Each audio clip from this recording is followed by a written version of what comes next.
그동안 잘 지내셨어요? 오늘은 우리가 불교에서 이제 바른 견해에 대해서 이야기를 많이 하는데요. 이제 바른 견해라고 하는 거는 이제 세상을 보는 관점에 대한 이야기잖아요. 이제 어떻게 바르게 이 세상을 이해할 건가, 이런 거에 대한 이야기인데, 그 바른 견해를 이야기하는 여러 가지 이제 방식이 있는데, 뭐 사성제로 이야기할 때도 있고, 뭐 연기로 이야기할 때도 있고, 선불선으로 이야기할 때도 있고, 다양한 방법이 있는데요. 그 중에서 이제 우리가 삶 속에서 항상 부딪히는 현상들, 그 현상들을 어떻게 이제 이해할 것인가 하는 거에 대해서 좀 바라볼 때는 보통 이제 중이라는 표현을 많이 들어보셨죠, 그죠? 이제 중에 의해서 현상을 바라본다.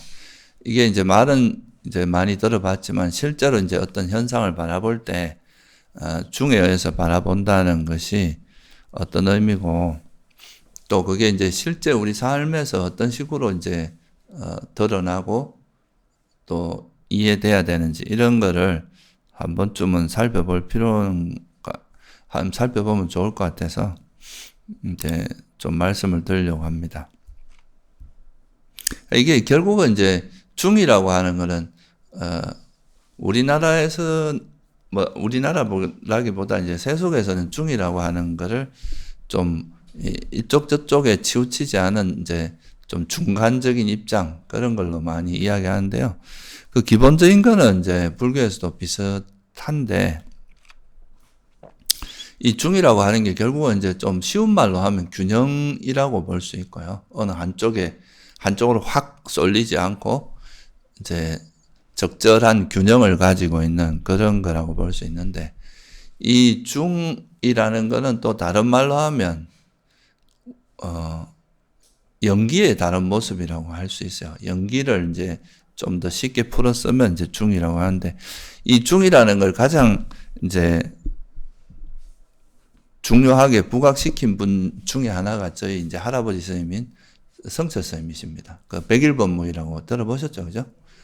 그 백일법문 속에서 계속 이게 이제 거기는 이제 중이라고 하지 않고 중도라고, 이제 중도법문이라고 이야기를 많이 하는데, 그 엄밀하게 따지면 중도라는 말은 팔정도를 이야기하는 거고요. 예, 이제 보통 이제 그 백일법문에서 이야기하는 그 개념은 오히려 중에 가깝습니다. 이 중이라는 것은 견해의 측면이고, 중도는 이 이제 중을 어떻게 실천해서 이제 우리가 터득할 것인가 하는 그런 방법론에 오히려 가깝거든요. 그래서 이제 중도라는 표현보다는 오히려 이제 중이라는 표현이 더 적합하다고 볼 수 있겠죠, 그죠? 그래서 이제 어찌됐든 간에 이 중이라는 것을 되게 강조해서 이야기했고, 그 중을 이제 터득하는 것이 바로 깨달음이다, 이런 식으로 이제 강조를 하고 있는데, 이게 사실 어찌 보면 이 중이라는 표현이 불교가 타 종교하고 좀 이제 차별화되는 가장 이제 핵심적인 지점이기도 해요.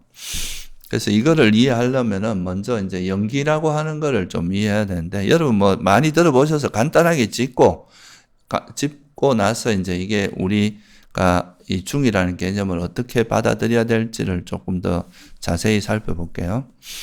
연기라는 게 뭡니까? 한마디로 말해서, 그러니까 이제 이 세상에 지금까지 보통 이제 부처님 당시에도 그렇고 육사외도라고 있었는데, 그때 당시에 이제 보통 사람들이 생각하는 거는 이 세상은 뭔가 조물주가 있어서 창조했다, 그죠? 이게 제일 대표적인 하나의 모습이고, 또 하나는 이제 그냥 우연히 생긴 거지 뭐 여기 뭐가 있어, 이렇게 보는 거죠. 그래서 이제 대체로는 어떤 특정한 창조하는 창조주가 있어서 그 창조주에서 이 세상이 만들어졌다, 이렇게 보는 입장하고, 또 하나는 그냥 뭐 그런 거 없이 그냥 우연히 생긴 거지 뭐 여기는 아무런 뭐 의미가 있는 게 아니다, 이렇게 보는 게 있었는데, 부처님께서 이제 이 두 가지를 깨고 뭐라고 말씀하신가요? 우리가 일어나는 이 세상에 이유 없이 일어나는 건 없다, 그죠? 분명히 어떤 원인이 있다. 그러니까 분명히 어떤 원인을 가지고 일어난다. 그거를 이제 조건이라는 표현을 썼고, 조건에 의해서 일어난다. 그게 이제 뭐 조건이란 말은 원인이란 말하고 비슷한 말입니다. 그래서 이제 이 세상에 있는 모든 건 다 조건 따라 일어난다. 그래서 어떤 조건이 있을 때 뭔가 결과가, 원인이 있을 때 결과가 일어나고 원인이 사라지면 결과도 사라진다. 그죠? 이게 이제 부처님께서 말씀하신 그 연기의 핵심적인 요소인데, 그래서 이걸 그 경전에서 이제 이걸 한마디로 말해서 이것이 있으면 뭐라고 해요? 저것이 있고 이것이 없으면 저것이 없다. 이렇게 두 개가 이렇게 서로 이렇게 의지하듯이 이게 서로 의지가 있으면 이렇게 집단 두 개가 이렇게 기대가 있을 때는 있지만 하나가 이렇게 무너지고 나면 어떻게 된다는 겁니까? 이것도 무너진다 이 말이잖아요. 그죠? 그래서 이것이 있으면 저것이 있고 이것이 없으면 저것이 없다. 이렇게 이제 한마디로 표현할 수 있는데, 그래서 이제 여기서 우리가 알 수 있는 건 뭐냐 하면 이것이 있으면 저것이 있다는 말은 뭘 의미하냐 하면 이제 대표적인 견해가 이제 그 우연 발생론 또는 유물론자들은 죽으면 끝이지 뭐가 있냐 아무것도 없다 이렇게 주장하는 건데, 부처님께서 보시기에는 아무리 죽음이나 뭔가 끝난다 하더라도 원인이 있으면은 어떻다고 보는 거예요? 일어난다, 그죠? 그러니까 조건이 있으면 무조건 일어날 수밖에 없다. 이렇게 본 거고, 이게 이제 어떤 하나의 작용이 있으면, 뭐 어떤 작용이 있을 때는 무조건 이건 계속 작용이 진행된다는 걸 의미하는 거고요. 근데 이제 조건이 사라지면 결과도 사라진다. 이 말은 영원성을 부정하는 거겠죠. 그죠? 영원하다는 건 어떤 조건에도 영향받지 않고 영원해야 되잖아요. 그죠?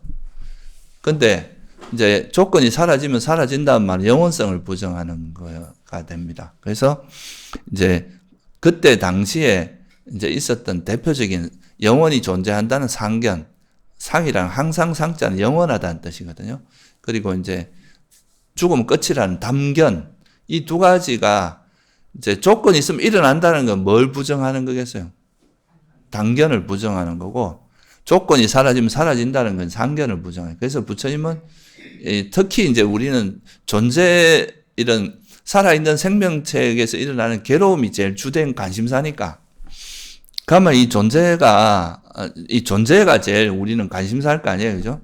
그럼 존재는 계속 이어지느냐, 아니면 영원히 존재하느냐, 이런 게, 그러니까 뭐 보통 종교에서는 우리가 육신은 죽어도 정신은 어떻게 한다 그럽니까? 영원히 존재한다. 뭐 이런 식으로 이야기하잖아요. 근데 부처님이 보시기에는 가래가 있으면 계속 태어나. 근데 가래가 없으면 어떻다는 겁니까? 이 가래를 조건으로 태어남이 있으니까 가래가 소멸하면 뭐 존재가 어떻게 된다는 뜻이겠어요? 다시 안 태어난다. 이런 이제 어느 한쪽에도 이거 이제 상견이나 단견을 극단적인 견해라고 보고 어디에도 치우치지 않는 이게 바로 이제 바른 견해다. 이렇게 본 게 연기의 가르침이잖아요. 그죠? 이게 그러니까 되게 획기적인 겁니다. 이거를 그런데 이제 죽음과 삶, 여기서 보면 이렇게 볼 수 있지만 이걸 조금 더 우리 이제 한 생이 끝나고 이런 걸 떠나서 좀 현재로 가지고 와서 지금 이 순간에 이제 일어나는 현상을 봐도 이 현상이 일어날 때는 분명히 어떤 조건이 있으면 일어나지만 조건이 없으면 사라진다. 이 말은 이걸 또 어떻게 이해할 수 있느냐 하면 이 현재 일어나는 이 현상이 분명히 일어날 때는 뭔가 작용이 있죠. 그죠? 제가 이렇게 손을 치면 여러분 귀를 때리면서 이게 뭔가 이식이 일어나게 하는 그런 작용을 하잖아요. 그죠? 작용이 있는데 이 소리가 또 사라지고 이 조건이 사라지고 나면 소리도 사라져 버리니까 이 소리가 영원하냐? 이렇게 말하면 어떻게 말할 수 있어요? 영원한 건 아니죠. 그죠? 그게 뭔가 소리라는 실체가 있어서, 소리라는 뭔가 변하지 않는 뭔가가 있어서 이게 계속 존재하면서 뭔가 우리 귀를 때리는 게 아니라 어떤 조건이 있을 때 소리가 발생했다가 이 조건이 사라지면 또 소리도 같이 사라지는 그런 개념이라는 거죠. 그래서 이 점을 이해하는 게 되게 중요합니다. 우리가 경험하면서 삶 속에서 경험하는 현상들이 어떤 조건이 있을 때 이게 일어났다가 이 조건이 사라지면 어떻게 된다는 거예요? 또 사라질 수밖에 없으니까 이 현재 우리가 경험하는 이 모든 현상들이 이 현상 자체가 영원하냐 하면 영원하지 않고, 그죠? 그리고 또 그렇다고 해서 이게 아무 의미가 없냐 하면 어때요? 일어날 때 분명히 어떤 작용은 또 있단 말이죠. 그러니까 이 두 가지를 되게 이렇게 균형감 있게 이해하지 않으면 만약에 작용이란 측면에 너무 빠지게 되면 또 어떻게 되겠어요? 이 우리한테 일어난 이 작용을 어떻게 하는 일이 벌어질 수 있어요? 실체화한다 이거죠. 마치 이게 실제 존재하는 것처럼 영원한 것처럼 지금 내가 괴롭다 이러면 이 괴로움이 영원할 것처럼 이렇게 생각할 수도 있잖아요. 그죠? 그리고 또 너무 이게 이제 실체가 없다, 무하다, 뭐 사라지기 마련 이런 쪽을 너무 강조하다 보면 또 어떤 문제가 생기겠어요? 뭐 예를 들면 우리나라에서는 공이라는 거, 무아의 개념 중에 하나인 공을 되게 강조하잖아요. 다 공이야, 뭐 다 비어 있다, 뭐 이렇게 이야기하다 보면 그게 비록 비어 있다 하더라도 그 현상이 일어날 때는 어떻게 됩니까? 분명히 그런 작용이 있잖아요. 여러분이 뭐 지금 뭐 화가 그 무아라는 걸 공이라는 걸 알지만 화가 일어날 때 어떻습니까? 마음에 괴롭고 막 고통이 일어나잖아요. 그죠? 그 작용이 없는 건 아니거든요.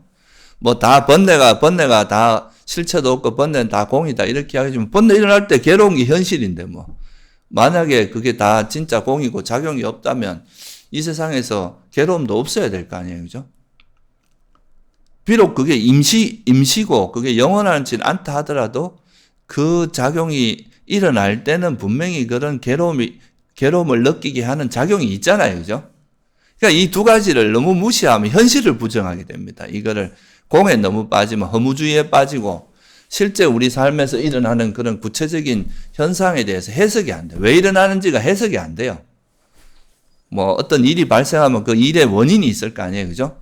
그럴 때는 이게 왜 일어나는지 어떤 원인에서 어떤 조건에서 일어나는지를 이해해야 되는 거고 그럼에도 불구하고 현재 일어나는 이게 영원한 건 아니고 언제 이 변하기 마련이고 현재 상태가 지금 상태가 영원히 지속되는 게 아니라 변하기 마련이고 실체가 없는 거다. 이렇게 이해하는 것도 굉장히 중요하단 말이죠.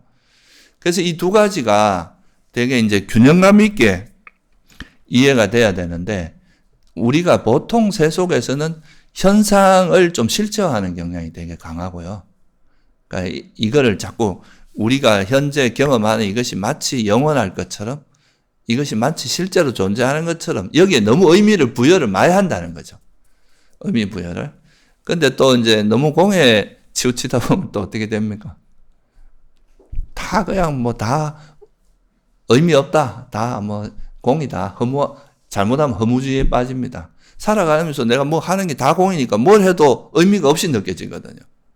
그러면 이제 뭐 아무것도 하고 싶어 하는 의욕도 없어지고 다 그냥 뭘 해봐야 다 뭐 공이니까 의미 없다 이래 돼버리게 되는 그런 이제 좀 문제점이 발생한다는 거죠.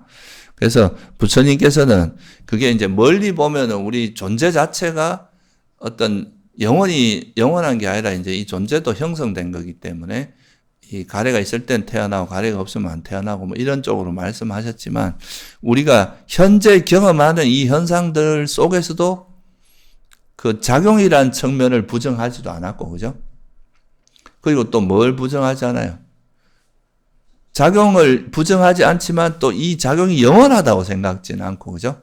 어떤 조건이 만약에 바뀌면 이 작용은 사라질 수밖에 없다는. 그래서 보통 이거를 뭐 꿈에 많이 비유를 하는데, 그죠? 꿈꿀 때 막 악몽을 꾸면 그 악몽 꿀 때의 고통은 그대로 있잖아요, 그죠? 근데 이제 꿈에서 깨고 나면, 그거 언제 있었지? 하고 그냥 꿈이었구나 하고 다 놓아버리고 나면 거기에 대해서 별로 영향을 안 받잖아요, 그죠? 그러니까 이런 관점을 우리가 이해하는 게 우리가 세상을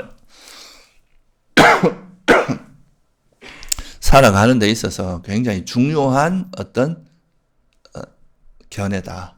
이게 바로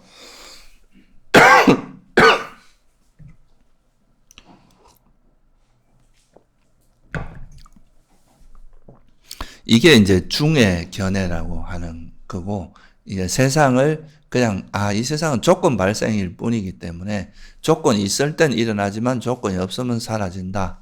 그러니까 여기에 너무 우리가 얽매일 필요도 없고 현재 조건을 잘 성숙시켜서 그러니까 특히나 이제 우리 괴로움에 일어나게 하는 조건은 자꾸 이제 사라지게 하고 그죠? 우리 괴로움에서 벗어나게 하는 조건을 성숙시키는 이건 우리가 할 수 있는 일이지만 조건의 변화를 뭐 내가 조건 따라 이래 변해가는 세상을 내 마음대로 통제하거나 그걸 내 마음대로 컨트롤할 수 있는 방법은 없다, 그죠? 그거를 이제 이해하면은 우리가 살아가면서 부딪히는 현상에 대해서 너무 과하게 집착하지도 않고 그렇다고 또 너무 과하게 무시하지도 않고 어떤 적절하게, 그죠? 그냥 우리가 해야 될 건 하면서도 또 무시하지 않으면서도 여기 매이지 않는 그런 어떤 그 마음을 익히게 되는데 이게 바로 바른 견해라는 거예요. 우리가 세상을 보는 올바른 관점이고 올바른 이해다. 그래서 이거를 이제 좀 현상 속에서 그런 균형감을 가지고 살아가는 우리 삶을 살아가는 게 우리가 항상 마음은 평화롭게 가면서도 그 속에서 내가 뭘 해야 되고 뭘 하지 말아야 되고 어떤 게 나한테 유익하고 어떤 게 유익하지 않은지를 명확히 이해하고 통찰하면서 살아갈 수 있는 그런 이제 마음이 된다. 이거를 이제 계속 익혀나가는 거죠. 그러다 보면 이제 우리가 부딪히는 현상에 안 쏘고면서 내가 뭘 해야 될지가 명확해지는 거죠. 그죠? 이거를 이제 항상 유지하는 거를 우리가 뭐라고 하냐면 중이다. 그러니까 이 중은 결국은 중에 의해서 본다. 이 말은 연기적으로 본다. 연기적 관점을 놓치지 않는다. 항상 우리에게 일어난 일에 대해서는 항상 이건 뭔가 조건이 있다는 걸 이해하는 사람은 이제 그 일어난 현상에 대해서 원망하거나 이러기보다는 이게 왜 어떤 조건에서 일어나는지 파악하고 그걸 이해하고 이런 쪽으로 갈 수 있겠죠. 그죠? 그래서 이거에 대해서 이제 다양한 방식으로 이제 어른들이 이야기한 것, 부처님께서도 다양한 방식으로 이제 법문을 하신 겁니다. 그러니까 우리가 이런 이제 뭐 현상도 분명히 이렇게 단단하고 이런 거니까 이런 걸 쳐서 소리를 내게 할 수 있는 그런 작용이 있지만 이게 이런 현재 이 작용 이런 그 물질이 형성됐을 때 이런 작용이 없는 건 아니지만 이게 영원하다고 보지 않는 거죠. 그죠? 그냥 임시로 내가 쓰는 거다. 이렇게 이제 보는 관점입니다. 그래서 이거를 이제 옛날에는 선사들, 이제 선어록이나 이런 데서는 뭐 어떻게 표현하냐면, 산은 산이요, 물은 물이다. 이렇게 이야기 하다가 또, 산은 산이 아니요, 물은 물이 아니다. 이렇게 이야기 하다가 또 나중에 뭐라 그럽니까? 그래도 산은 산이요, 물은 물이다. 이렇게 이야기 하잖아요. 이런 게 이제 어떻게 보면 중의 관점을 좀 담고 있는 말이에요. 처음에 산은 산이다고 보는 거는 뭐겠어요? 그냥 우리가 세속적인 관점에서 산은 산이라고 보는 거죠. 작용을 보는 거라고 보시면 돼요. 근데 이걸 가만히 보니까 여기에 뭐, 이게 드러나는 현상 속에서 뭔가 영원한 게 있냐 보니까 또 이게 산이라고 할 만한 실체는 없는 거예요. 그죠? 그러니까 이름 붙여 산이라고 하는 거지. 그러면, 이건 산이라고 할 만한 게 없구나. 산은 산이 아니네. 이렇게 되는데. 그럼 이걸 알고, 이게 산이 실체가 없다는 걸 알면서 또 산은 산이라고 해도 무방하잖아요. 그죠? 이게 이제 우리가 이게 무상하고 여기서 나라고 할 만한 게 없다는 거, 실체가 없다는 걸 이해하면 그냥 산이라고 불러도 별 문제 없죠. 산이라는 작용을 이해하는 거니까. 그래서 이제 결국은 이제 나중에 깨달음 얻은 사람은, 역시 산은 산이구나. 이렇게 또 된다는 거죠. 그래서 우리가 이게 결국은 이제 중의 관점을 얼마나 잘 망각하지 않고 잘 견지해 나가느냐. 이게 이제 우리가 세상을 살 때 굉장히 중요한 지혜라고 할 수 있습니다. 그래서 이 부분을 조금 몇 가지로 나누어서 한번 알아보려고 하는데요. 첫째는 이제 물질과 정신이라고 하는 게 이제, 우리 존재를 형성하고 있는데, 이 물질과 정신이 이제 따로따로 노는 게 아니라 물질과 정신을 어떻게 균형감 있게 이해할 건가. 이 부분을 또 한번 생각해 볼 수 있겠죠. 그죠? 예, 물질적인 요소가 있고, 뭐 쉽게 말하면 우리 몸과 마음이라고 하는 두 가지 요소가 있는데, 또 수행하는 사람들이 보면 어떤 경우는 또 마음이라는 거에 또 너무 중요하게 다 심적 불이니 마음이 모든 걸만 일체 유심존이 이런 말 듣다 보면 마음을 너무 좀 이상화하고 그죠? 절대시하는 이런 일이 있을 수 있거든요. 근데 또 세속에서는 이제 또 몸에 대해서 너무 집착하고 그죠? 건강염려증 그리고 막 이 몸이 조금만 아프면 막 큰일 날 것처럼 막 몸에 너무 끄달리는 거죠. 그런 거.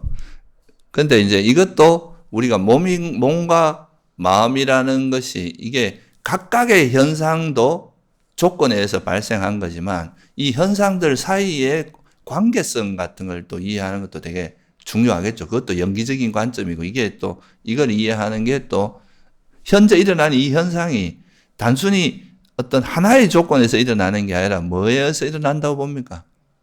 다 여러 조건이 결합하잖아요. 그래서 저는 옛날에 그 사성제에서 고집멸도라고 하잖아요. 그죠? 근데 사실 그 이제 원래 그 사성제에서 이제 집성제의 빨리어가 사무따야거든요. 집성제가. 사무따야라는 게 이제 함께 일어나다 이런 뜻이에요. 쌈이라는 게 together란 뜻이고, 사무따야, 우따야라는 이게 이제 일어나다는 뜻이라서. 그래서 이게 이제 한자로 보냐면 집기예요. 집기. 그러니까 집이라는 게 모을 집자잖아요. 그죠? 그러니까 집에서 일어난다. 그래서 원래는 그게 고기멸도가 더 낫는 게 아닌가. 일어남의 진리라면. 근데 왜 집성제라고 했을까? 이게 이제 약간은 좀 의아하긴 하더라고요. 근데 그 조금 더 생각해보면 운율 이런 것도 있을 것 같고, 또 집이라는 게 결국은 이제 모여서 뭔가 조건이 하나가 아니라 여러 조건이 결합해서 일어난다. 이런 거 의미가 있다는 거를 생각해보면 하나의 조건에서 일어나지 않잖아요. 그죠? 여러분이 뭐 경험하는 것들이 다 굉장히 다양한 조건인데 그게 큰 영향을 미치는 것도 있고 아주 미세한 영향을 미치는 이런 차이인 거지. 굉장히 많은 것들이 결합해서 일어나는 거잖아요. 그래서 이 일어남의 그 진리도 보통 이제 여러 조건이 항상 결합해서 일어난다. 이렇게 보는 거예요. 그래서 우리가 몸과 마음이라고 하는 것도 분명히 나라고 하는 존재를 이루고 있는 건데 각각의 몸도 그 무상한 것이고 형성된 것이고 또 마음도 형성된 것이지만 또 몸과 마음이 서로가 되게 균형감 있게 몸과 마음을 이해하지 않으면 이게 또 한쪽은 너무 치우칠 수가 있거든요. 몸에 너무 집착하다 보면 조금만 아프면 또 아이고 뭐 수행하다 조금만 어디 아프면 또 막 금방 다리를 바꾼다거나 또 막 벌떡 일어난다거나 또 막 오늘 피곤한데 잠이나 자야겠다 하고 또 덜누워 잔다거나 이제 이렇게 수행을 못 하게 되는 거죠. 또 좀 몸이 불편해도 그 불편함을 참고 그러니까 이제 해내는 그런 능력도 그 인종의 힘이거든요, 그게. 또 마음이 이제 또 심하게는 이렇게 볼 수도 있어요. 이제 마음이 다 뭐 내 마음만 먹으면 다 할 수 있다, 막 이렇게 돼서 수행하면 뭐 다 괜찮아져야 하는데 뭐 아파도 그냥 병원 안 가고 그냥 수행으로 다 하고 뭐 이런 것도 또 너무 치우친 생각이거든요. 그래서 이제 이런 몸과 마음의 관계 같은 것도 한번 살펴보면 이게 이제 그 각각의 현상들이 이제 중의 관점에서 보는 것도 중요하면 이 상호 관계도 되게 중요하거든요. 첫째는 이제 물질과 정신은 독립적으로 분명히 물질이 있고 정신이 있지만 물질과 정신이 완전히 따로 논다고 볼 수는 없죠. 그죠? 항상 우리 몸을 의지해서 마음이 일어나고 또 마음은 또 몸에 계속 영향을 미칩니다. 그래서 첫째는 이제 물질이 마음에 영향을 미치는, 물질이 정신에 영향을 미치는 거는 가장 대표적으로 여러분 눈이 없으면 볼 수 있어요? 귀가 없으면 못 듣잖아요. 그죠? 그러니까 우리가 안이비설신이라고 하는 그런 물질이 있기 때문에 뭐가 일어나요? 안식, 이식, 비식, 설식, 신식이라고 일어나잖아요. 그죠? 그러니까 이제 만오의식, 육식 같은 경우는 옛날에는 이걸 심장토대라고 이야기하는 경우가 많았는데요. 이건 좀 그 논란이 많아요. 요즘 사람들이 볼 때는 이게 오히려 내가 정확하지 않나 이렇게 보기도 하고 그래서 이건 뭐 별로 중요한 건 아니라서 어쨌든 물질이라고 하는 걸 의지해서 뭐가 일어납니까? 우리 정신이 발생하는 거죠. 몸에 무슨 문제가 생기면 예를 들어서 여러분의 뇌에서 내가 어느 부분이 파괴되고 나면 보는 쪽을 관장하는 뇌가 파괴되면 볼 수 없어요. 눈이 있어도. 그죠? 그러니까 이게 우리가 몸이라고 하는 것이 실제 우리 정신에 굉장히 마음에 영향을 크게 미칩니다. 여러분 조금만 아프면 어쩌습니까? 뭐 수행이고 뭐고 다 달아나버리죠. 그죠? 아픈 거에 빠져가 막 왜 거기에 대해서 두려움과 불안감 이런 게 막 일어날 수도 있고 그러니까 이게 이제 몸이라고 하는 것이 우리 수행에 굉장히 큰 영향을 미치는 거예요. 실제로 이제 부처님 당시에도 아라한들은 이제 산매에 쉽게 들어가는데 몸이 심하게 아플 때는 산매에 못 듭니다. 왜냐하면 이게 몸의 통증이 너무 강할 때는 그냥 적당히 아픈 거는 충분히 극복할 수 있는데 되게 심하게 아픈 거는 그 정신으로 극복하기에 좀 넘어서는 게 있어요. 그래서 경전에 보면 간혹가다 아라한들이 이제 자살하는 경우가 나오잖아요. 그죠? 그게 이렇게 우리가 일반적으로 이제 살기 힘들어서 자살하고 이런 개념이 아니고 이제 내가 내 몸 상태를 이래 보면 아라한들은 자기 수명이 어느 정도 남았고 이런 대충 알 수 있거든요. 그러면 내가 살아서 더 이상 할 일도 없고 몸의 통증도 너무 심하고 지금은 그냥 그런 것밖에 할 게 없다. 이럴 때는 이제 의도적으로 이제 먼저 숨을 멈춘다거나 이렇게 해서 이제 돌아가시는 경우가 가끔 있는데 자주 있는 일은 아니고요. 그래서 이 몸이라고 하는 게 되게 아플 때는 아라한들도 산매에 못 든다는 그런 이야기가 나옵니다. 니까에 보면. 그러니까 선정에 드는 거는 완전히 이렇게 어디 몰입을 했는데 몸에 너무 통증이 있으면은 그거는 이제 사실 들기 어려운 면이 있거든요. 그래서 이 물질이라고 하는 것이 정신에 미치는 영향도 굉장히 큽니다.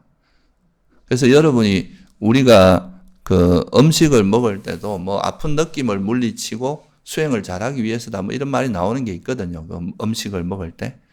우리가 맛을 위해서 이래 먹는 게 아니라 이 몸 관리를 잘 해야 수행을 할 수 있어요. 여기 나이가 들면 막 몸이 아픈 데가 많아지면 이제 수행하기도 힘들어지거든요. 그래서 웬만하면 젊을 때부터 하라고 하는 이유도 그런데 그 대신에 이제 나이가 들면 그 몸에 맞는 조건에 맞는 또 수행을 할 수 있거든요. 그런데 이제 이런 거를 잘 모르면 너무 이제 자기 몸의 상황을 고려하지 않고 마음만 닦으면 된다 해서 막 무식하게 막 뭐랄까 시간을 많이 않는 거에 치중한다거나 너무 수행하는 그렇게만 하는 거 마음만 앞서가고 그렇게 하면 그 분명히 부작용이 일어나거든요. 몸에 무리가 생기고 병이 나거나 그래 됩니다. 그래서 물질이 정신에 의지하는 게 있고 또 마음 상태가 또 물질에 주는 영향이 되게 커요. 여러분이 보통 화를 많이 내면 화병이 생긴다 그러잖아요. 그죠? 이게 실제 물질에 영향을 줍니다. 우리가 몸이 안 좋은 마음, 해로운 마음을 많이 일으키면 그게 실제 뇌에도 변화가 일어나게 하고, 그죠? 실제 우울증이나 이런 게 심한 사람들은 뇌에 변화가 일어나거든요. 그러니까 중독 걸린 사람, 중독이 어느에 뭐 마약이나 이런 이제 도박에 중독된 사람들 보면 내가 어떤 특정 부위가 망가지는 게 경험되거든요, 그게. 그 실제로 이제 마음이 바뀌면서 우리 몸에 바뀌고 또 여러분들이 좋은 마음을 일으키면 우리가 수행해서 잘 될 때는 뭔가 마음이 행복해지면 몸도 되게 편안하고 그래 되지만 화가 나고 이러면 막 가슴도 쪼여오고 막 머리도 아프고 두통도 생기고 그렇잖아요. 그죠? 그게 좋은 마음은 그러니까 선한 마음은 좋은 물질을 이제 우리 몸에 쉽게 말하면 좋은 호르몬을 생기게 한다면 이제 안 좋은 마음들, 해로운 마음들은 또 그렇거든요. 안 좋은 물질을 생기게 하잖아요. 독소가 생기게 한다 이거예요, 몸에. 그래서 이런 이제 좋은 물질과 정신은 상호작용을 하기 때문에 우리가 수행하는 사람들은 이거에 대한 균형감을 중의 관점에서 본다면 이 물질이 분명히 몸이 우리 정신에 영향을 크게 주고 정신이 몸에 영향을 주잖아요. 그러면 몸과 마음을 어떻게 해야 되겠어요? 균형을 잘 잡아서 관리해야 된다. 그죠? 이게 어떤 경우 이런 게 있어요. 이제 물질이 마음을 지배하고 물질만 잘 관리하면 몸이 그냥 마음도 된다. 이렇게 보는 거는 일종의 그게 뭐라고 볼 수 있겠습니까? 이런 것도 일종의 유신견에 들어갑니다. 물질이 마음을 소유하고 있다거나 통제하고 있다 이렇게 보는 거잖아요. 그죠? 이것도 이제 유신견의 전형적인 유신견이고 여러분이 내 마음만 먹으면 내 몸을 다 통제할 수 있어. 이렇게 생각하는 것도 뭐에 해당하겠어요? 마음이 몸을 소유하고 있다. 내 거다. 이렇게 생각하는 거랑 같잖아요. 그러면 그게 내가 마음대로 할 수 있다. 이렇게 생각하는 유신견이란 말이죠. 여러분이 아무리 수행을 잘해도 부처님도 돌아가셨어요. 부처님께서도 결국은 수명이 다하면 돌아가셨잖아요. 만약에 마음이 이 몸을 통제할 수 있다면 죽지 마라 하면 안 죽어야 되잖아요.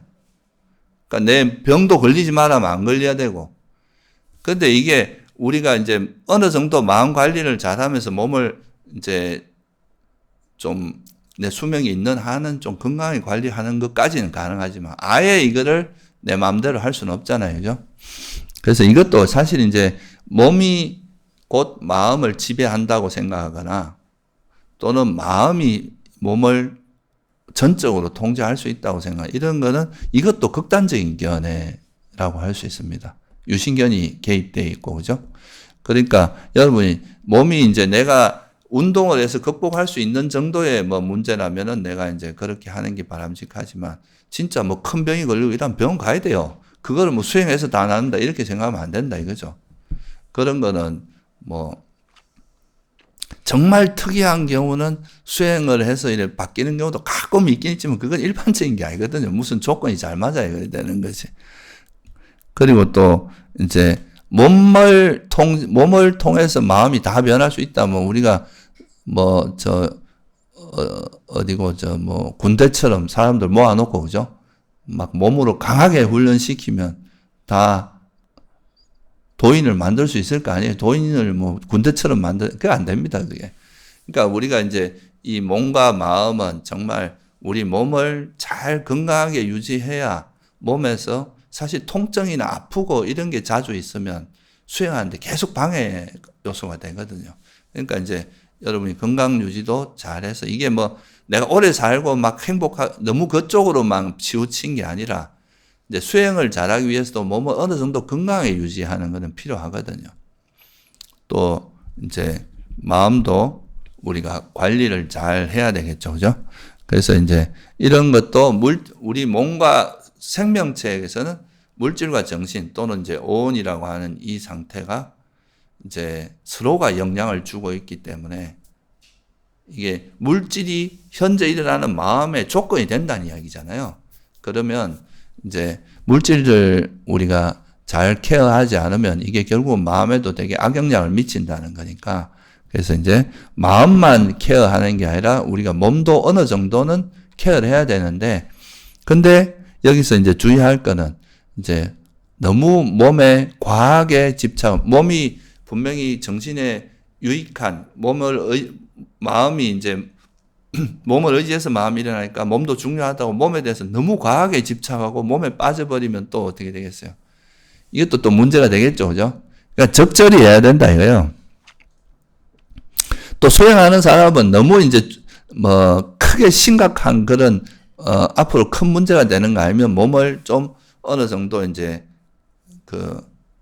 좀 초연하게 바라보는 그런 연습도 필요합니다. 너무 몸에 대해서 막 이렇게 안달복달 하지 말고, 그죠? 그리고 이제 이게 수행을 한다고 해서 뭐 오래 앉아 있는다고 해서 수행이 잘 되는 게 아니잖아요, 그죠? 앉는 것 때문에 이 몸을 어떻게 컨트롤하면 마음이 이제 바뀌는 게 아니잖아요, 그죠? 몸만 가지고는 안 되잖아요. 그러니까 이제 수행할 때 이런 몸과 마음의 균형감을 잘 잡는 것도 굉장히 중요한 부분이다. 몸을 그러니까 적절하게 건강하게 유지하면서 그 몸을 의지해서 이제 수행하는 거고 또 이런 균형감이 있는 사람은 나이가 들면 아무래도 젊은 사람처럼 그렇게 장시간 앉아 있거나 이제 무리하게 할 수 없잖아요. 그러면 자기 몸 상황에 맞는 조건에 맞는 수행 그 방식을 찾아야 돼요, 자기가. 그러니까 예를 들어서 뭐 좀 걷기 수행을 좀 더 많이 한다거나 앉아서 할 때도 좌선대라고 하는 이제 좀 의자.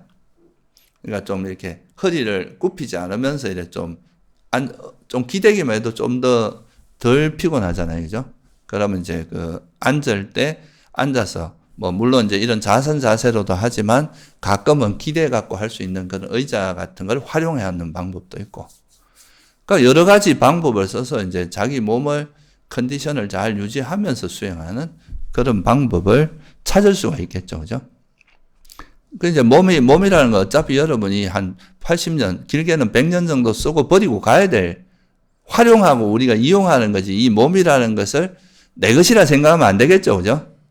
그러니까 몸도 형성된 거니까 여기서 이제 이 몸을 잘 활용하지만 몸은 결국은 이제 수명이 있다. 태어날 때부터 여러분들 뭐 심장 박동수는 거의 정해져 있다 하잖아요. 그러니까 태어날 때 수명이 있어요. 그러면 그 지나고 나면 이제 갈 수밖에 없으니까 몸이 그러니까 살아있는 동안에 건강하게 잘 유지해서 이게 내 최대한 지혜를 성장시키는데 활용하면 되겠죠. 그죠? 그게 이제 몸을 잘 유지하는 거다.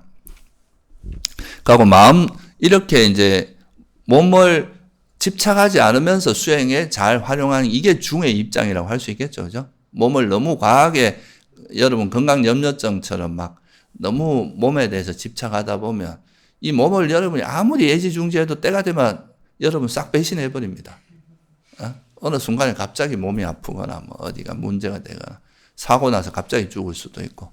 그러니까 몸은 이게 내가 영원히 애지중지할 수 있는 게 아니니까 이제 있을 때 잘 활용해서 이건 내게 아니다. 이렇게 이해하시면 되겠죠. 그죠? 그래서 몸이라고 하는 것도 결국은 형성됐기 때문에 이런 분명히 우리가 정신이 일어나는데 중요한 작용을 하지만 이것도 형성된 것이라서 언젠가는 죽기 마련이고, 이 자체는 몸이 가져다 주는 괴로움도 많거든요. 사실 우리가 평생 몸 시봉하다 가잖아요. 그죠? 그러니까 이제 몸이라는 것이 본질적으로 괴로움의 요소가 많다는 것. 그리고 내 것이라고 할 수 없다는 것. 이걸 잘 이해하면 여기에 몸에 매이지 않으면서 몸을 활용하는 거죠. 그 노하우를 배우게 되겠죠. 그게 이제 첫 번째고요. 두 번째는 이제 몸을 그렇게 관리할 때는 몸에서 이게 그러니까 중이라는 관점이 결론부터 이야기하면 다 그런 거예요. 그게 집착하지 않으면서 잘 활용하는 겁니다. 보통은 이제 그게 빠지고 집착하잖아요. 그죠? 아니면 아예 방치해버리거나. 그게 아니라 이게 적절하게 이제 몸이 내 것이 아니고 이건 사라지기 마련이라는 걸 이해하면서 수행에 잘 활용하는 거. 이게 이제 중의 입장인 거예요. 균형을 가진 입장이죠. 의외로 수행하는 사람들이 이런 균형감이 굉장히 많이 부족한 경우가 많습니다.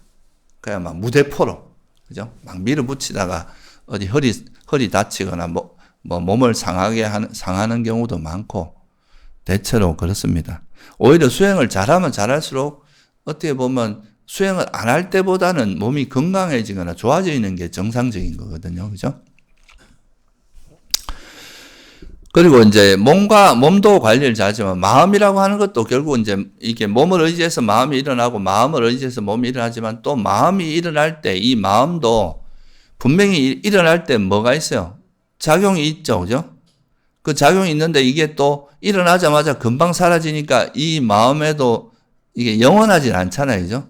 잠깐 작용했다가 사라지고 작용했다가 사라지고 이게 몸보다는 주기가 훨씬 빠른 거죠. 이게. 그죠? 그러니까 몸도 분명히 영원하지 않고 내 것이라 할 것도 없지만 마음이 그렇지만 이 마음은 분명하게 몸도 그렇지만 마음도 일어날 때 분명히 작용이 있잖아요. 그죠? 그 작용 중에서 대표적인 게 이제 우리 마음을 괴롭게 하는 그런 작용의 형태가 있고 괴롭지 않은 작용의 형태가 있을 거 아니에요. 그죠? 우리를 괴로움에서 벗어나게 하는 그걸 우리가 뭐라 그럽니까? 이제 이런 마음 중에서 대상에 막 아까 말했듯이 뭔가 몸에 막 집착하고 뭔가 내가 가진 생각에 집착하고 이런 이제 탐욕이 있으면 이거는 괴로움을 불러일으키는 마음 상태고 그게 없는 상태는 괴로움에서 좀 벗어나게 하고 화가 나면은 또 막 내가 원치 않는 대상이 나타났을 때 공격하고 싫어하고 악의를 일으키고 적대감을 일으키고 이렇게 되고 그죠? 근데 이제 그런 화가 없는 마음은 자애롭고 그 사람이 고통에서 벗어나길 바라고 잘 됐을 때 같이 기뻐해 줄 수 있는 그런 마음으로 바뀔 거 아니에요. 그죠? 그러니까 이제 그런 해로운 마음이나 유익한 마음이 우리 마음이 일어날 때 이게 유익하거나 해로운 작용이 분명히 있다.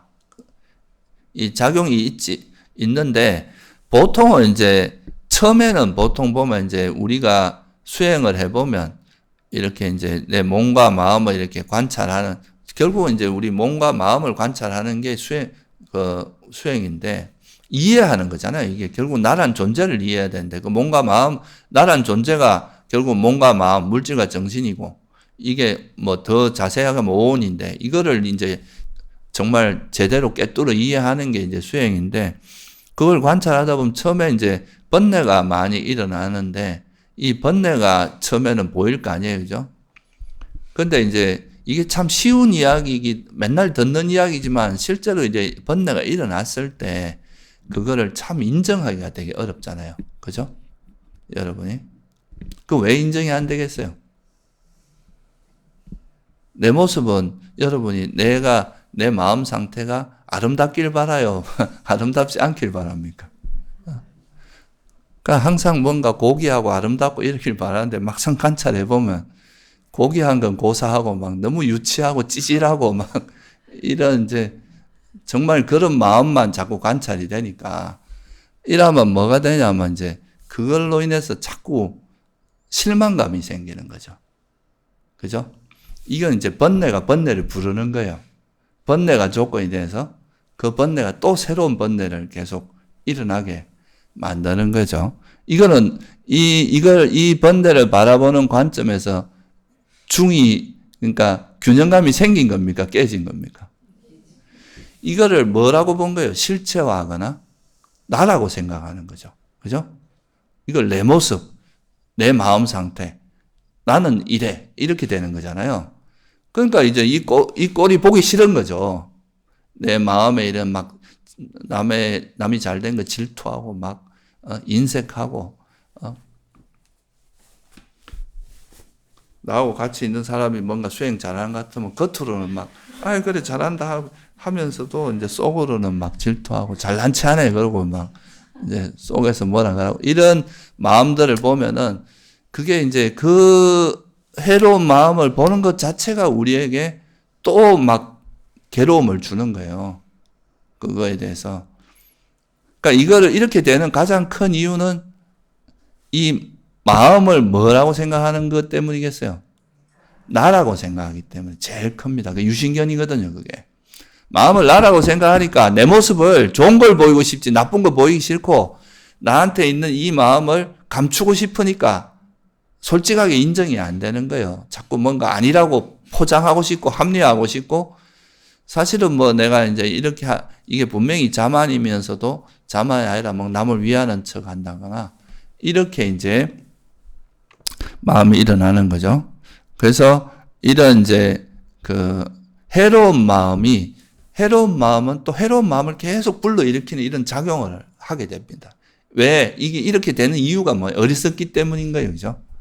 이거를 그냥 하나의 그냥 뭐 지금 일어난 현상인데 이게 그냥 어떤 조건에서 지금 일어났다 사라지고 그냥 뭐 어떻게 뭐 하루살이처럼 일어났다 사라지는데 일어났을 때 이런 작용을 하고 이건 위험한 것들이니까 이거는 내가 앞으로 이런 마음이 일어나지 않도록 해야 되겠다. 이렇게 하면은 그냥 이거를 객관화해서 바라보면 되는데 이걸 이게 내 거라는 이런 이제 극단적인 견해죠. 그죠? 한쪽으로 치우친 견해죠. 이거는 이제 작용이라는 측면하고 그 공이라는 측면, 무아라는 측면이 있는데 이 작용이라는 측면에 너무 몰두하다 보면 이게 실체화되고 그러면 이걸 나하고 동일시하게 되고 이렇게 되거든요. 그러면 이제 또 거기서 빠져가지고 이거를 객관화해서 냉정하게 보지 못하고 있는 그대로 보지 못하고 자꾸 막 싫어하는 내 거라고 생각하니까 안 좋은 건 싫어하게 되는 거예요. 그렇게 이제 될 수 있기 때문에 이거는 오히려 더 번뇌가 커져게 되는 거고 근데 이거를 좀 다르게 봐서 그냥 이제 우리가 중의 관점에서 보게 되면 이 마음이 일어나는 건 그냥 조건에서 일어나는 거. 지금은 해로운 작용, 탐욕이 일어났구나. 또는 성냄이 일어났구나. 어리석음이 일어났구나. 이렇게 보면 이걸 이렇게 객관화해서 보는 순간 이제는 그냥 이걸 버리는 쪽으로 노력하면 되잖아요. 그죠? 이것 때문에 내가 싫어하고 막 이건 다시 안 봤으면 좋겠다. 이렇게 하면은 그걸 뭐가 돼요? 이거 번뇌를 통해서 더 번뇌가 자꾸 커져 나가는 쪽으로 나갈 거 아니에요. 어리석음이 번뇌는 또 키우고 이렇게 될 거 아니에요. 그죠? 근데 이거를 이제 그냥 이거는 그냥 하나의 탐욕이고 성냄이고 어리석음이다. 이렇게 떨어져서 이거를 그냥 이런 해로운 작용이 있을 뿐이지 이건 내 것도 아니고 내 모습도 아니고 일시적인 내 모습이긴 하죠. 그죠? 일시적으로 그냥 일어났다 사라지는 변해가는 거라고 알면 그냥 이걸 개선하면 되는 거잖아요. 그죠? 그렇게 되면 이제 이 해로운 마음을 통해서 이걸 바르게 바른 관점에서 바른 견해로 바라보면 이 번뇌가 뭐로 바뀔 수 있어요? 그렇죠. 이제 지혜가 되고 그죠? 이 번뇌를 통해서 오히려 지혜가 생기는 거죠. 번뇌를 조건으로 지혜가 생기는 거예요. 어리석게 대응을 하면 번뇌를 조건으로 더 번뇌가 생기고 이 번뇌가 점점 커져 나가는 거죠. 이게 소위 말해서 번뇌가 확산되어 가는 거죠. 그죠? 그런데 우리가 그냥 이 번뇌를 일어나더라도 그냥 이건 해로운 작용이 있을 뿐이다. 이거 실체도 없고 내 것도 아니다. 이렇게 바라보면 이거를 거기에 대해서 번뇌로 통찰하면 이 번뇌를 내려놓게 되고 놓아버리게 될 거 아니에요. 그죠? 이 해로움을 이해하는 자체가 놓아버리는데 벌써 작용하기 시작합니다. 그러면 이제 이 번뇌를 통해서 해로움을 통해서 유익함으로 가게 되죠. 그죠? 오히려 지혜가 생기고 이 버려지면 또 삼매도 생기고 마음도 고요해지고 이렇게 되겠죠? 그래서 이게 이제 이 번뇌를 어떻게 대하느냐 이거 관점에 따라서 완전히 달라질 수 있어요. 그죠? 그래서 이걸 번뇌를 그냥 이렇게 이제 우리가 객관화해서 보지 못하고 이걸 나라고 생각하면 그로 인해서 더 파생된 번뇌가 계속 퍼져나가는 거고 이게 이제 중의 관점으로 못 보는 거죠. 그죠? 근데 이거를 그냥 이거는 그냥 해로운 작용이 일어났을 뿐이다. 이렇게 바라보고 이거를 그러니까 있는 그대로 보게 되면 이걸 내 것으로 보지 않으면 나와 동일시하지 않으면 이걸 통해서 지혜가 생기고 더 성장할 수 있는 이게 이제 위파사나 수행에서 특히 지혜를 닦는 수행에서 가장 중요한 포인트 중에 하나 나하고 떨어뜨려야 됩니다. 이게 나라고 생각하면 절대로 이게 객관화가 안 돼요. 계속 뭔가 포장하게 되고 자꾸 헤매게 되고 명료하게 딱 보이지가 않거든요. 그렇게 되고 또 이제 역으로 말하면 이제 우리가 지혜가 생기면 이 지혜가 지혜를 또 부르거든요. 그죠? 지혜가 삼매를 생기게 하고 삼매가 또 지혜가 생기게 하고 이러면서 우리가 중의 관점으로 올바르게 바라보면 일어나는 현상을 있는 그대로 보면 지혜가 이제 생기고 그러니까 이제 번뇌를 번뇌라고 보고 이걸 내 것이라고 보지 않고 번뇌라고 보고 놓아버리면 이제는 지혜가 생길 거 아니에요. 그죠? 마음의 고요함도 생기고. 그럼 이 고요함이 우리에게 행복감을 주니까 또 더 이런 쪽으로 마음을 쓰게 되고 이러면서 또 역으로 말하면 선은 선을 부릅니다. 지혜는 지혜를 부르고 삼매는 삼매를 부르고 이런 선순환이 되도록 해야 된다 이거예요. 우리 수행자는. 그러니까 이것도 이제 그냥 어떤 작용이 해로운 작용을 그냥 해로운 작용이 일어났을 뿐이고 내 것이 아니다. 이렇게 보는 올바른 관점으로 봤기 때문에 이런 지혜가 생기는 거죠. 그죠? 근데 이게 또 지혜가 생기고 이제 선한 마음이 지혜나 자애심 이런 게 생기고 나면 또 이걸 또 나라고 생각해서 또 우쭐해진다고요. 에? 이게 좋은 게 나타나면 또 여기에 이건 내 것이야. 역시 나는 전생부터 바람일이 많고 타고나기를 남들보다 달라. 뭐 이렇게 이제 자만심에 빠지고 이렇게 된단 말이죠. 그러면 이것도 또 이 선한 마음은 유익한 작용을 할 뿐이다. 이렇게 봐야 되는데 또 뭐라고 본 거예요? 내 것이다. 나다. 이렇게 보니까 또 거기에 달라붙게 되고 이거는 그러니까 유익한 마음도 해로운 마음의 조건이 될 수 있습니다. 여기에 또 달라붙으면 이걸 내 것이라고 관점이 그러니까 바른 견해가 흐트러지는 순간 또 그렇게 또 어리석음이 작동하고 바른 견해가 견지된다는 것은 이걸 우리가 뭐라 그럽니까? 현명하게 마음을 기울인다. 지혜롭게 마음을 기울인다. 이렇게 하는 거고. 근데 이게 이 현명한 지혜가 망각되는 순간 어리석음이 작용하죠. 그죠? 그럼 또 이거 내 거라고 생각하고 내가 잘났다 생각하고 나는 이걸 나라고 생각하게 된다. 이거죠. 그러면 이 선한 마음 이어지는 걸 오히려 방해하게 됩니다. 그럼 다시 또 해로움으로 또 흘러가게 되겠죠. 그래서 이제 이런 관계성을 잘 알면 우리가 유익한 건 그냥 유익하다고 받아들이면 그냥 있는 그대로 그냥 유익하다고 생각하고 그때는 여기에 이 마음 상태를 지속하려고 노력하고 그죠? 여기 집착할 유익한 마음이라 해도 매이면 안 된다 이 말이에요. 이게 매이지 않게 하는 그 지혜가 뭐라는 거예요? 유익하거나 해롭거나 그건 뭐라는 겁니까? 형성된 거죠. 조건에서 일어난 거잖아요. 접촉을 조건으로 일어났잖아요. 그죠? 그러니까 이것도 형성된 거니까 이것도 내 것은 아니다 이거죠. 나라고 생각하지 말고 그냥 이거 이제 내가 어떤 수행이라는 팔정도를 실천하고 또 수행을 했던 이런 조건을 통해서 이런 선한 마음이 일어나면 이 선한 마음이 결국 이제 내가 괴로움에서 벗어나게 해주는 그런 이것만 그냥 이제 길러 나가면 되는 건데 이걸 내 것이라고 생각하는 순간 다시 어리석음이 작용하고 그러면서 또 여기 집착하고 이러면서 또 퇴보하게 된다. 이 말이죠. 그래서 이것도 보면은 이제 우리가 몸도 분명히 우리가 정신이 일어나게 하고 또 우리 건강을 유지해서 우리 몸을 세상을 잘 살아가게 하고 또 우리가 수행을 잘하게 하는데 되게 긍정적인 그런 작용을 하지만 이것도 영원한 건 아니고 내 것은 아니다. 이렇게 봄으로써 매이지 않으면서 이걸 활용하는 법을 배우는 거 아니에요. 그죠? 마찬가지로 우리가 마음이라고 하는 것도 이게 정말 조건에서 만들어진 거라고 볼 수 있으면 내 것이 아니라고 볼 생각할게요. 그죠? 이걸 내 거라고 보는 순간 유신견이 어리석음이 작용하는 겁니다. 그러니까 그렇게 되면 또 거기에 이제 문제를 일으키고 그 극단적인 생각으로 빠져드니까 근데 마음이라고 하는 것도 내 것이 아니고 그냥 조건에서 만들어진 거고 일시적으로 이렇게 이런 마음이 일어난 거고 내 것이라 할 만한 것이 없다 하면 그냥 일어난 이 현상, 이 마음 상태가 유익한지 해로운지를 명확히 이해하고 그죠? 이 해로움은 버리고 유익하는 개발하는 쪽으로 노력만 하면 되겠죠. 그죠? 이렇게 단순하게 접근해야 된다 이거죠. 그러니까 이 마음에 너무 큰 의미를 부여하면은 예를 들어서 내가 막 이러면 나한테서 이제 번뇌가 일어나면 그래 나는 타고나기를 인간이 안 된 인간이야. 수행할 자격도 없어. 막 이렇게 자기를 자학하고 이걸 너무 크게 생각하는 거예요. 이거 너무 의미를 크게 부여하는 거거든요. 그건 일시적으로 일어난 마음 상태고 또는 내가 좀 그런 게 습관적으로 그러면 오랫동안 마음이 이렇게 지속돼서 이런 경향성이 생겼다. 이렇게 보면 되는데 이거를 그만 나와 동일시하면서 아예 나는 이런 인간 이렇게 규정을 해버릴 수 있거든요.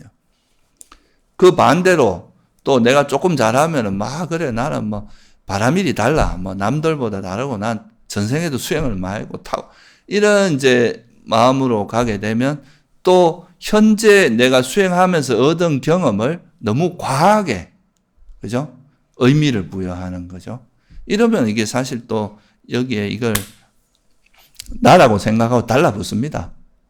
그러니까 이 무상고무하라는 거는 뭘 의미하겠어요? 그러니까 어차피 변하기 마련이고 이게 내 것이라 할 만한 것도 없고 이게 형성됐다가 사라지고 이런 것들에서 여기서 우리가 의지할 만한 대상은 아니잖아요. 그죠? 그러니까 이걸 알면 여기를 너무 이렇게 심각하고 의미를 크게 부여하기보다 좀 가볍게 그죠? 이거 한 걸음 떨어져서 볼 수 있는 여유가 생기겠죠? 그러면서 이 몸과 마음을 잘 이해해서 몸도 잘 활용하고 마음은 유익한 건 우리를 괴로움에서 벗어나게 하니까 개발하고 이 마음 상태는 개발해야 될 거구나. 이거는 버려야 될 마음 상태구나. 이렇게 해서 이제 그 상황이 지혜롭게 대처하기만 하면 되는데 우리가 이거를 이제 이런 지혜가 없으면 해로운 마음이라면 그게 또 너무 과하게 의미를 부여하고 실체화한다 이거예요. 너무 과하게 의미를 부여하고 또 좀 선한 마음이라면 또 여기에 너무 의미를 크게 부여해서 여기에서 정신 못 차리게 되는 그런 문제가 생긴다는 거죠. 그래서 어떤 물질적인 현상이나 정신적인 현상에 너무 우리가 매이지 않으면서, 그죠? 여기에 너무 집착하지 않고 매이지 않으면서 그것을 유익한지 해로운지를 잘 살펴서 유익한 거는 개발하고 해로운 건 버리는 쪽으로만 노력하면 우리 삶이 되게 단순해질 수 있습니다. 너무 복잡하게 생각하지 않고. 그러니까 근데 보통은 사람들이 어떻게 판단합니까? 이게 딱 한 걸음 떨어져서 이게 유익하냐 해로우냐 이걸로서 판단하면 되는데 보통은 어떻게 판단해요? 이게 내가 좋아하는 거냐 싫어하는 거냐. 그죠? 좋아하는 거는 뭐 그게 해롭든 말든 열심히 하는 거죠. 그리고 이제 싫어하는 거는 이게 유익하든 말든 안 해요. 그죠? 이러니까 이제 발전이 잘 안 되는 건데, 우리가 이런 이제 지혜가 중의 관점에서 바라보고 또 괴로움의 소멸이라는 관점에서 바라보면 내가 하는 행위가 내가 좋아하고 싫어하는 게 중심이 되는 게 아니라 뭐가 중심이 돼야 되겠어요? 이게 유익한가 해로운가, 이거를 판단 기준이 그걸로 바뀌어야 되는 거죠.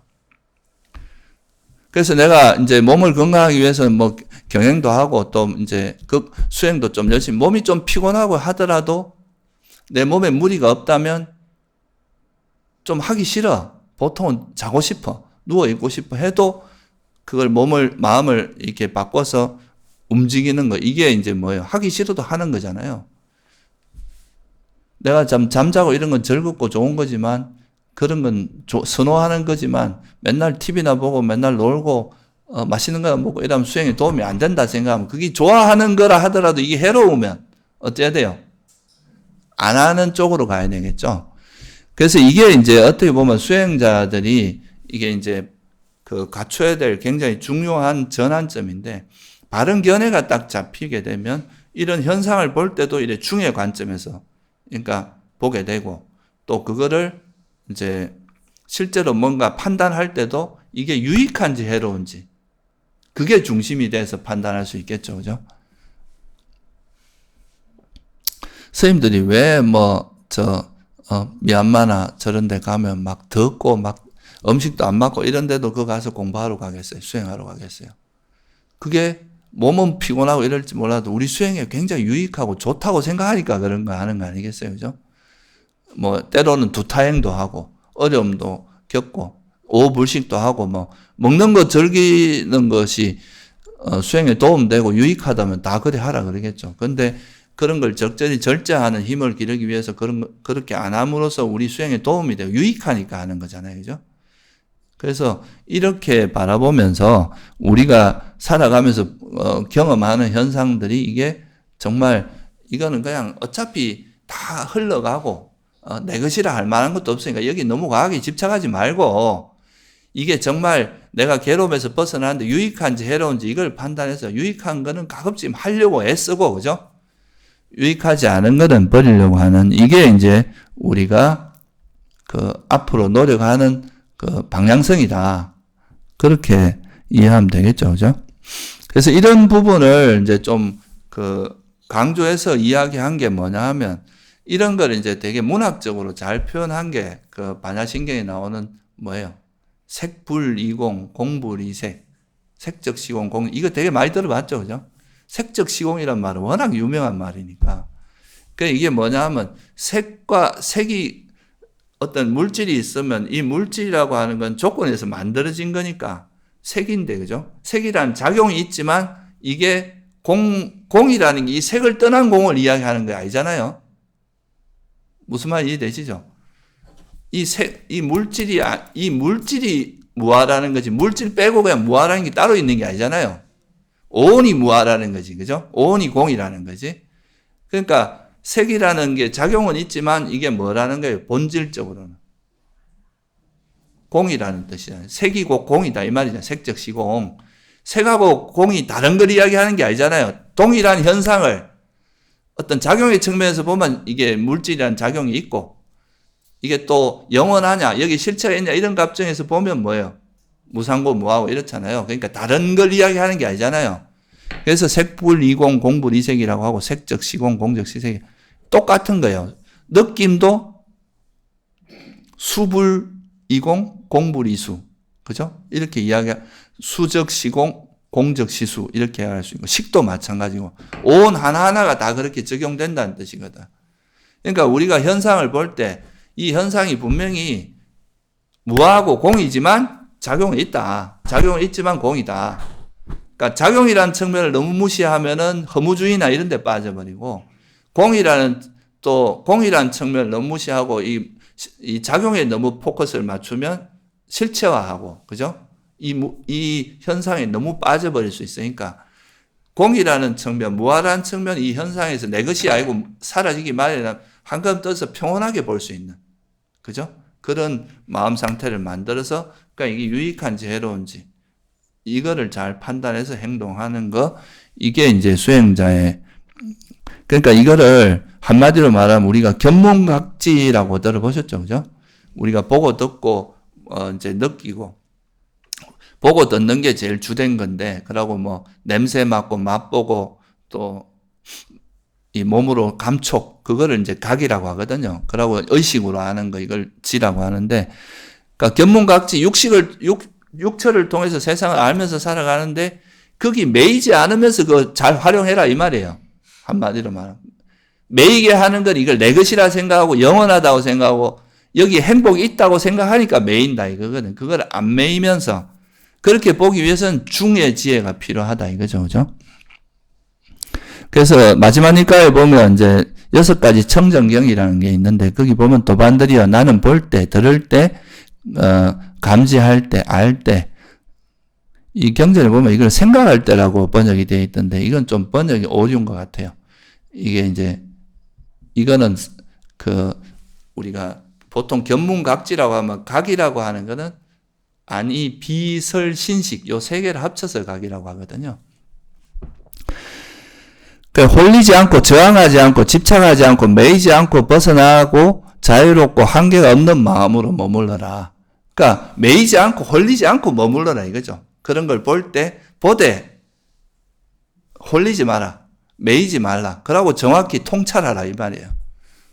무슨 뜻인지 이해되시죠? 그죠?